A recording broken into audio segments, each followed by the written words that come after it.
Guys, today I hope you guys have been having a great day. I'm sure you guys are 1 in the morning trying to study for your 1.1 Unit 1 test of algebra and might know nothing. If you know nothing, it's okay. You will learn from this and hopefully you'll be able to pass that test. But if you do know, it's going to be a piece of cake for you and you'll probably pass the test from a C and up. Okay, so the first unit in this 5, this is going to be really quick, is called the simple equation, which is like z plus 3 equals -6. It's when you have to isolate a variable by itself. Very simple. What you have to do is just move the number that's next to the variable to the other side, which is with its inverse. Oh my goodness, I'm having a problem today. So what's the inverse of adding and subtracting? So you move the 3 to the other side, subtracting, and it'd be -6 minus 3, and be -9. That's it. That's your answer. I'm going to show you guys another form of a simple equation, but then we're done with Unit 1.1 because they're not going to give you a lot of simple equations. They're just too easy. Your teacher can probably give you this hard stuff. So now this is a little bit harder. The variable is not by itself, but it's still a simple equation. How do you move the 5 that's dividing to the other side? What's the opposite of dividing? Multiplying. So you'll be moving 5 multiplying, so it'll be -2 times 5. Always put this as times in algebra instead of x because it can be confused with the variable x. Just letting you guys know. So always has to be a dot. And then that would be -10. Biggest mistake in algebra. Do not write negative anything variable. If you're isolating the variable, it has to be completely out by itself. It can only be positive. So there's a -1 that's invisible when there's a negative in the variable. If it's like -4, it'd be different. But if it's just a negative in the variable, there's a secret 1. It's an invisible one. And since the -1 is multiplying n, it would move dividing, so it'd be n over -10, -1. Multiplying, it moves dividing. And that would equal n equals 10. And that's it. That's all I have for you guys for simple equations. Yes, it'll be like a little quiz. Hopefully you guys understood. If not, watch my other videos. Also, if you guys have pi, guys, this is not a variable. Careful on the lookout because in simple equation there are pi like this. B equals like 1/9. But pi isn't a variable. Pi actually has a number. Pi equals 3.14. It's always equals 3.14. That's why it's not a variable. Variables are unknown numbers. But you have to know that pi is always 3.14. Okay, that's basically it. That's Unit 1.1. Congratulating you guys. You guys did your first unit with me. That was 3 minutes in. Now we're doing multi-step equations, which are just simple equations, but a little bit harder. And you have to move more things around. So before isolating the variable, you always have to isolate the things next to it. Like 11. 11 is adding, and you're going to move it subtracting. So, -16 minus 11. This equals -27. Yes, -27. So you put -27. And then you have 3y. 3 is multiplying y. How do you move it to the other side? So if it's multiplying, it moves dividing. So it'd be -27 over 3. And then that equals -9. And that's your answer, guys. I'm proud of you guys if you're still with me. That was our first harder equation, multi-step. And now this one is a little bit harder, but once you see it, it'll be a little bit more simple once I explain it. So you have 2 variables that are the same. What do you do now? If you're adding the variables, don't do 5n to the power of 2. That's a huge mistake as well. Since you're adding. If you're multiplying, yes. But since you're adding, the variables stay the same and the numbers would change. This wouldn't be 5. Why? Because there's just an invisible 1. That 1 haunts, bro. So 1 plus 5. So it'd be 6 and you leave the variable by itself. So it'd be 6n. Hope that made some sense out of all the things I said. And then now you have the 7. The 7 is adding, so it would move subtracting. So this equals 43 minus 7. And this equals 36. So you have 36 and then you have 6n. Now, the variable has to be by itself, so how do you move 6? 6 is multiplying, so it'd be moving. Dividing. I hope you guys are actually understanding this because when it clicks, it's the best part. And then, this is what it feels like. Alright, so this would be n equals 6. Okay, so n equals 6.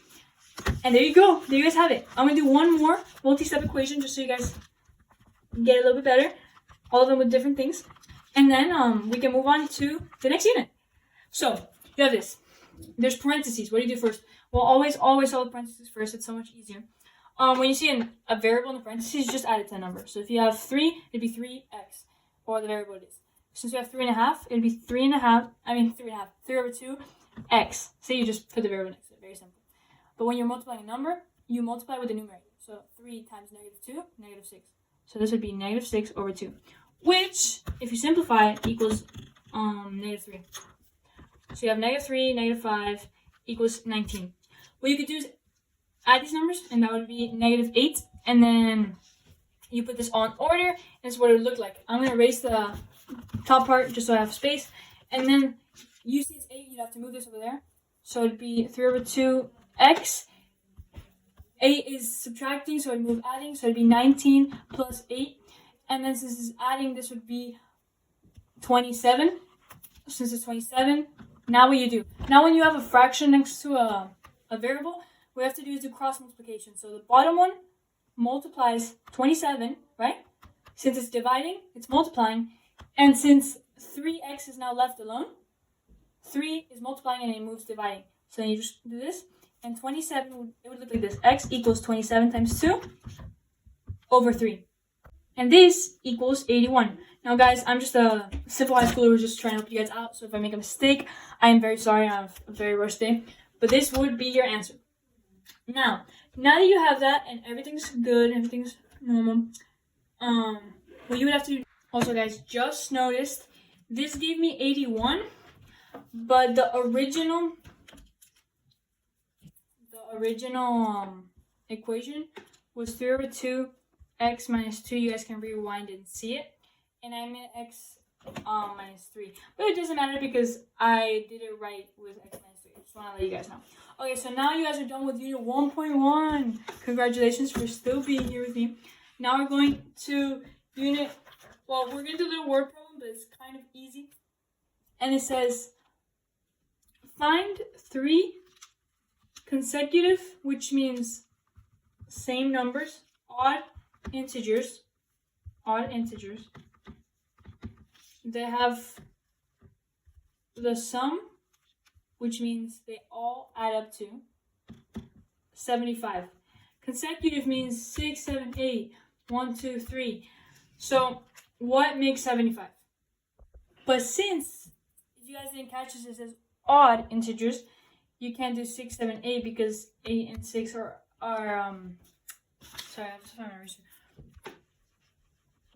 even. So you're gonna have to jump a number. So what I did, just so you guys understand it, is I divided 75 by 3.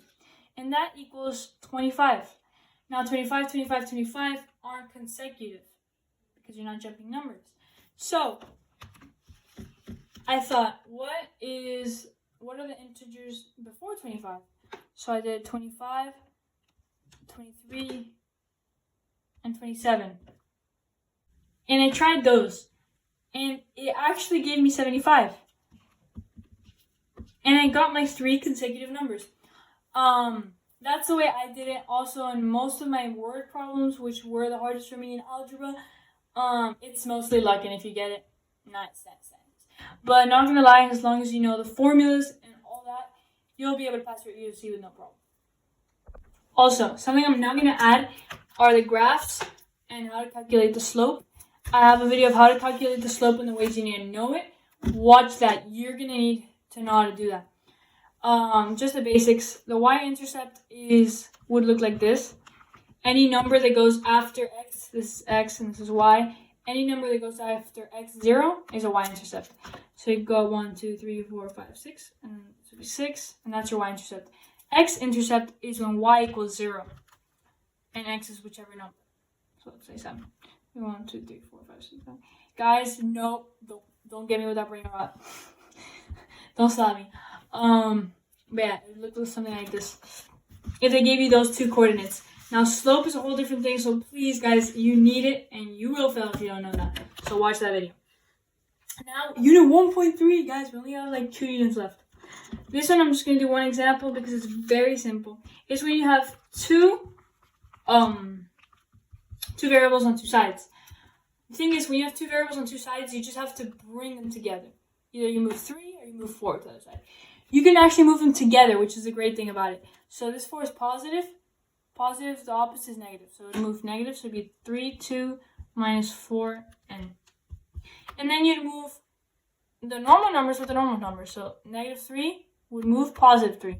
So it would be 1 plus 3. So now you have negative n, or negative 1n. I wouldn't put the 1 because teachers don't like it. Negative 1n equals 4. So then this negative 1n is multiplying n.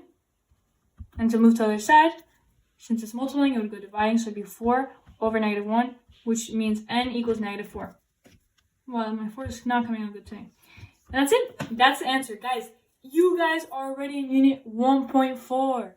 Very excited. Very, very excited. This is absolute value.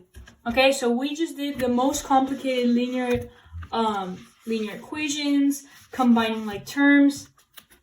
Now we're getting to it. We're getting to absolute value. If you guys don't know how to do the basics of absolute value or what it is, I would watch the video too. An absolute value, what you have to do is, this is equal to. Always leave the absolute value by itself. Now it's by itself. If there's a 4 here, you'd have to move that 4 before you can do anything. Another thing about absolute value is it's always going to give you a plus and a minus situation. Why? Because 5 minus or plus in absolute value is always going to equal 5. -5 equals 5. Because absolute value always turns to positive. Positive 5 is always going to be positive 5. So you're always going to have 2 equations you're going to have to solve. And this one's very easy. The first one's positive. And then now, you have to make the same equation. You're just going to put a negative to the right side. So -17. And now you take away the absolute value bars and you solve it as a normal equation. See, 3 is adding and move, subtracting. So 17 minus 3. Y equals positive 14. Let's put that there anymore. So yeah, now you have one solution. Y equals 14. Now you try this one. Take away the bars. Y equals -17. You move this. It turns negative because it's positive here. And then that'd be -17 minus 3. Y equals -20. And there you go. That's our answers. And you got them right. So now I'm going to go to a harder one. Also, halftime win the Super Bowl. Subscribe. Do it, please. That's it. Okay, so this is a harder absolute value equation that's both absolute value on both sides. What you have to do is, like the other one, make a positive and negative equation. This is already your positive. Now let's make a negative. So in your negative, you have to leave. I'll make the negative smaller because the negative is not part of this. The negative equation has to be the first one the same. So absolute value 10g minus 40 absolute value bar. And then here's where you make it all minus. So minus plus, so since this is a minus and minus is plus 4g. Plus 4. And then 4g minus 16. Notice that the absolute value doesn't change, but the outside does. So that's how it would be.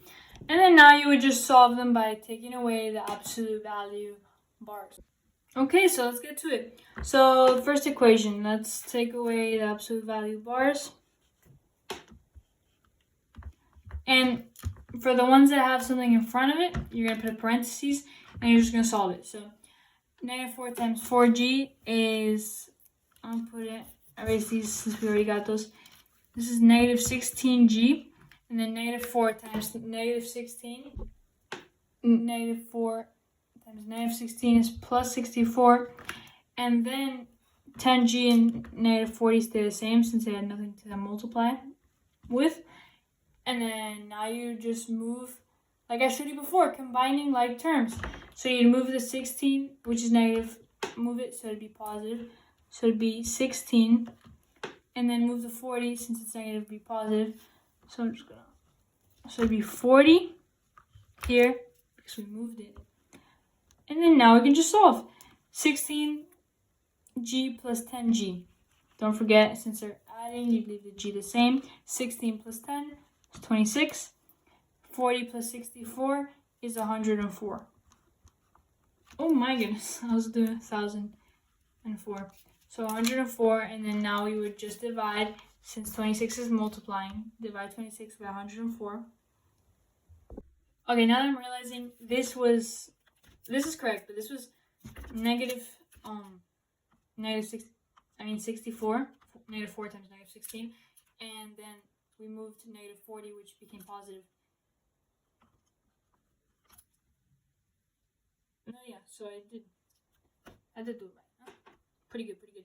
So then it'd be 104. Sorry, I'm using my calculator to see how the division would be. I'm pretty sure I did something wrong, but it's okay. Oh, no, I did it. Guys, I did it. Okay, sorry. I usually, when I get it wrong, I just restart the whole unit. This is a blooper. You guys are lucky you guys get to see this. But so yeah, so then it's, G, since 26 is multiplying, then it would go dividing. And this is 4. So this is G equals 4. We finally have our first answer. This actually makes me so happy. Guys, you don't understand. This is definitely one of the hardest absolute values you can do. I gave you guys the hardest one just because I know that if they give you an easier one, you guys will be able to do it. Don't forget, guys, this side's always done with the negative. Either here, also if you have this, let's say you have 2 and you also have plus 5. When you do negative, this 5 is also going to be negative, and so is this 2. So I wanted you guys to know that. Okay, guys, okay. Now I have my hypes up. And now we're going to do the next one. So we take away the absolute value bar. This is the negative one, but we already turned it negative. So it'll be 10G minus 40 equals 16G minus 64. Now we move this over here. This 40 over here. So it'd be plus 40. And we move this 16 over there. So it'd be minus 16 because here it's positive. And the opposite of positive. Oh, you guys can't see. I'm so sorry. And the opposite of positive is negative. So, oh yeah, we move this to negative 16G. Okay, now we can finally solve this. This is going to be negative 24. Negative 24. And this is going to be negative 4G. So negative 4G. And then since we have to isolate G, negative 4 is multiplying and moves dividing. So it'd be negative 4. The negatives cancel out and they become positive. So 24 over 4 is 6. And the answers are G6 and G4. I know that was confusing, but if you guys understood it, you guys are going to pass that. And I promise you guys are going to definitely pass. Please comment if you did, because I actually really do care if you guys succeed or not. Okay, we're literally almost done. Now we just have to rewrite equations and formulas. So the formula we're going to rewrite is this one. I'm going to do a formula and an equation, and then I'll give you guys a quiz. So this is the literal equation. And now this is the equation. Sorry, I was confused. I said formula before. And now they're asking you to isolate x. Now, when x, or the variable you have to isolate for, has two things attached to it, like negative 2 and b, right? And they're both multiplying or they're both dividing, what you can do is this. You can put a parentheses. X is multiplying both b and negative 2. See? It's pretty cool. And then plus 7y. So what you do here is whatever is not in the parentheses, you move it to the other side to isolate them, right? So 7y is positive, to move it to the other side would be negative. So y minus 7y, which equals negative 6y. Now, how do you isolate x by itself? Now you made it parentheses. It's so easy. You just have to move this parentheses, and since it's multiplying, it moves dividing. So the answer would be negative 6y, right? Since it goes dividing to the denominator, b minus 2, and that equals x. And that's it. That's your answer. That's how you rewrite the equation. Now, I'm going to do another one just because this is the formula. V equals L. This is the formula for the volume. So, if they ask you L, let's say L. Actually, W. Isolate W, right? How? Well, see how W is being multiplied by 2? Then you're going to put those 2 in a parentheses, and then you're just going to divide them and put them in the denominator. And that's it. You have done it. You have come to the end of this boring video where I'm here. Yes, me. If you've understood everything, that's it. Now I'm going to put the questions, solve them, comment your answers below. Actually, no, don't comment them. I'm just going to give you the answers so you know if you got them right or wrong. Okay, guys, so I'm going to read them to you if it's unclear to anyone. The first one's pi times b equals negative 1 over 9. The second one is negative 4 parentheses 2z plus 6, close parentheses, minus 12 equals 4. The third one is 2y minus 16 equals 1 over 3 parentheses y minus 3 parentheses. Number 4 is 2 absolute value k minus 3 absolute value closed equals 18. And 5 is the complicated one. This is for those of you who want to push yourself to your limit. Your teacher's probably going to put this one, like something similar to this. You have to solve for y. I hope you guys are able to do it. I'm just going to put the answers, not the explanation. And yeah, guys, I really do hope you guys ace this test. Please subscribe. And if you've gotten here, thank you just for being here. I'll put the answers now. Pause if you are going to try. Okay, I'm going to speed run this. Answers are -1 over 9 pi, z equals -5, y equals 9, k equals 12, k also equals -6. And for those of you who attempted 5, y equals a over 9 plus 3x. Proud of you guys. Go get that A tomorrow. Have a good day. And please subscribe.